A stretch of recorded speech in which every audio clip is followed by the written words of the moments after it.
অন্তর্বর্তী সরকারের মেয়াদে আইন শৃঙ্খলা রক্ষাকারী বাহিনীতে ২৭,০০০-এর বেশি সদস্য নিয়োগ দেওয়া হয়েছে, যারা নির্বাচনে ভূমিকা রাখতে পারবেন বলে জানিয়েছেন স্বরাষ্ট্র উপদেষ্টা।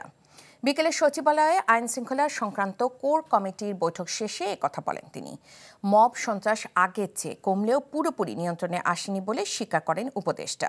নির্দোষ কেউ যেন আইনের আওতায় না আসে সেই নির্দেশনা দেওয়া আছে, তবে দোষী কেউ ছাড় পাবে না বলেও জানান তিনি। রিপোর্ট করছেন রকনউদ্দিন। আসন্ন জাতীয় নির্বাচন সুষ্ঠুভাবে সম্পন্ন করতে আইন শৃঙ্খলা রক্ষাকারী বাহিনীর সদস্যদের বিশেষ প্রশিক্ষণ শুরু হয়েছে আগস্ট থেকে। এছাড়া অন্তর্বর্তী সরকারের মেয়াদে এখন পর্যন্ত বিভিন্ন বাহিনীতে ২৭,০০০-এর বেশি সদস্য নিয়োগ দেওয়া হয়েছে। সোমবার বিকেলে আইন শৃঙ্খলা সংক্রান্ত কোর কমিটির বৈঠক শেষে এ তথ্য জানান স্বরাষ্ট্র উপদেষ্টা।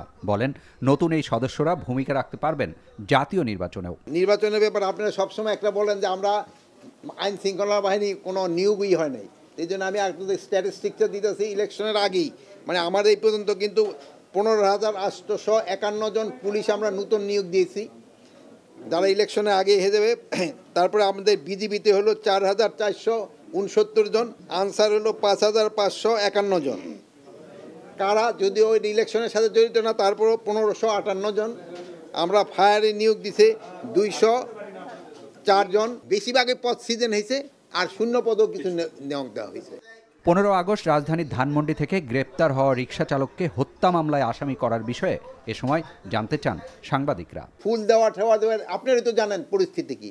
এটার ক্ষেত্রে আমাদের ক্ষেত্রে যেন কোনো রকমের অপ্রীতিকর ঘটনা না ঘটে, এই ব্যাপারে আমাদের নির্দেশনা আছে। আমরা চাচ্ছি সাধারণ জনগণ বা নির্দোষ জনগণ যেন কোনো অবস্থায় পানিশমেন্টের আওতায় না আসে, আর বাট যে দোষী সে কোনো অবস্থায় ছাড়া পাবে না। এ সময় তার কাছে সাংবাদিকদের প্রশ্ন ছিল, এখনো কেন মব সন্ত্রাস ঠেকানো যাচ্ছে না। মব জাস্টিসটা যত কমায় আনা যায়, এটা আমি বলবো না যে মব জাস্টিস এলিমিনেট হয়ে গেছে। রকনউদ্দিন, এনটিভি নিউজ, ঢাকা। বান্ডেল থাকলে প্রতি সেনমানিতে টাকা বাঁচবে। বিকাশ সেনমানি বান্ডেল কিনে জিতুন প্রতি লেনদেনে।